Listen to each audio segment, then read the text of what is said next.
Hello আমার প্রিয় স্টুডেন্টসরা ফ্রেন্ডরা, তোমরা নিশ্চয়ই সকলে ভালো আছো। English class for Bengali medium students, আমি মৌমিতা তোমাদেরকে ওয়েলকাম জানাচ্ছি।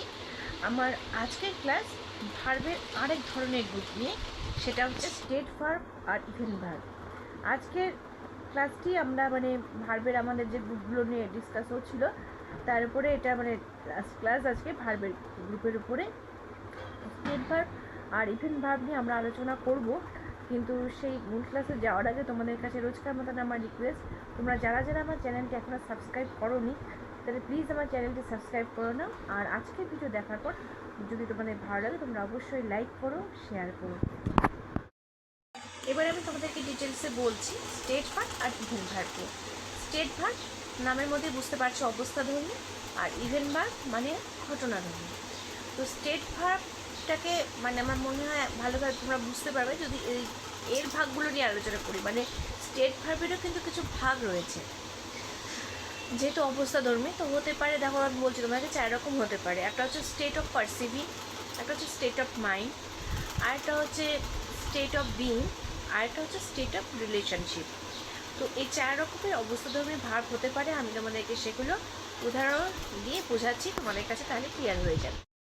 প্রথমে তোমাদেরকে বলছি স্টেট অফ পারসিভিং নিয়ে। স্টেট অফ পারসিভিং মানে যখন আমরা কিছু পারসিভ করছি, হতে পারে সি, হিয়ার, তারপরে ধরো টেস্ট, তারপরে ধরো হতে পারে স্মেল। যখন আমরা কিছু পারসিভ করছি, শোনা, দেখা, গন্ধ শোকা, বা ধরো কিছু টেস্ট নেওয়া, সেরকম। যেমন তুমি বলতে পারো হানি টেস্ট সুইট, এটা একটা স্টেট অফ পারসিভিংয়ের উদাহরণ। তো স্টেট ভার্বের মধ্যে প্রথম ভাবটা সেটা হচ্ছে স্টেট অফ পারসিভিং। সেটা আমরা কিন্তু বললাম যে এই দেখা, শোনা, টেস্ট করা, স্মেল করা, আমরা যখন ভেতরে কিছু পারসিভ করছি সেটা হচ্ছে স্টেট অফ পারসিভিং ভার্ব দিয়ে আমরা বুঝিয়ে থাকি। নেক্সট হচ্ছে স্টেট অফ মাইন্ড বা ইমোশনাল স্টেট। সেটা কীরকম হতে পারে তোমার লাভ, হেট, ফরগেট, মনের আমাদের যে আবেগমূলক দিকটা সেটাকে তুলে ধরা হয় এই state of emotional state verb, বা বলতে পারো স্টেট অফ মাইন্ড ভার্ব যেটা সেখানটায়। যেমন ধরো হতে পারে যে I often forget his name, আমি প্রায় তার নাম ভুলে যাই। তো সেক্ষেত্রে এই ফরগেট ভুলে যাওয়া, তারপর ধরো কোনো কিছু লাইক করা, লাভ করা, হেট করা, এগুলো হচ্ছে আমাদের ইমোশনাল স্টেট। আমরা বুঝতেই পারছি কথায় প্রথমেই আমাদেরকে বললাম যে স্টেট ভার্বের যে ভাগগুলো বলো কি স্টেট ভার্বের নামের মধ্যেই এর ব্যাখ্যাটা আমরা কিন্তু খুঁজে পাচ্ছি।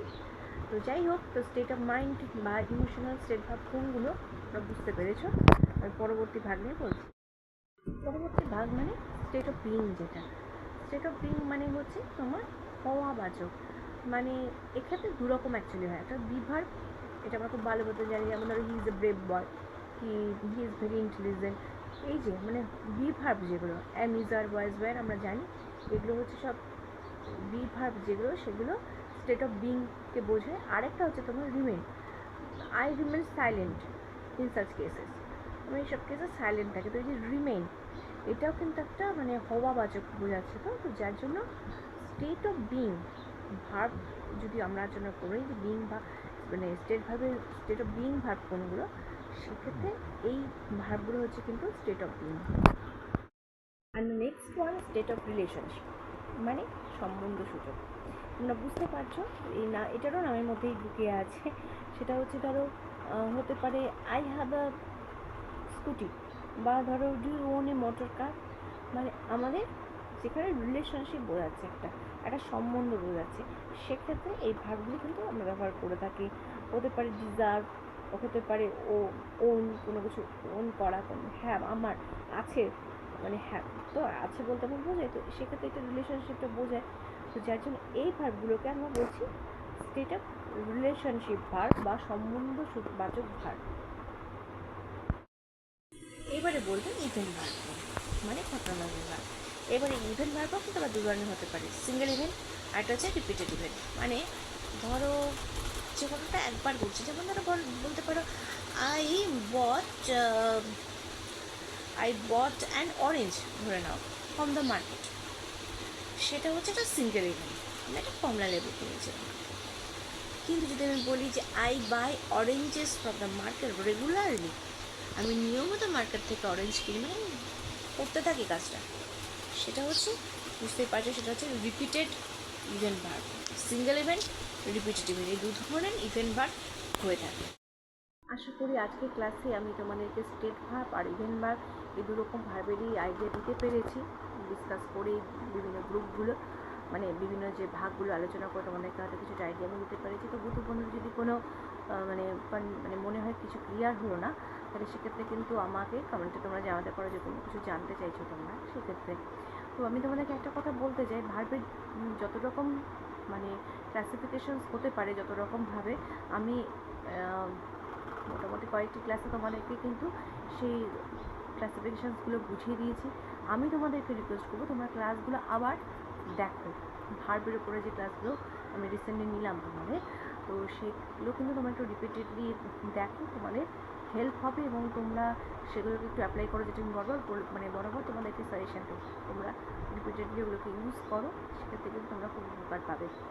আর কারো কোনো জিজ্ঞাসা থাকলে অবশ্যই আমাকে তোমরা জানাও, আমি হেল্প করবো সবসময় তোমাদের। তোমরা যারা ওয়েট করছো ট্রান্সলেশন লেখার জন্য, তাদের জন্য প্রথম ট্রান্সলেশন হচ্ছে আমার আজকে পদার্থবিদ্যা বিজ্ঞানের একটি শাখা। পদার্থবিদ্যা বিজ্ঞানের একটি শাখা, এটা তোমরা করবে অবশ্যই। যে physics is a branch of science, physics is a branch of science. তারাও যেতে পারতো, they might just as will go. তারাও যেতে পারতো, they might just as will go. একবার এখানে আসে, she comes here once a week. She বা হি যাই হোক, comes here once a week.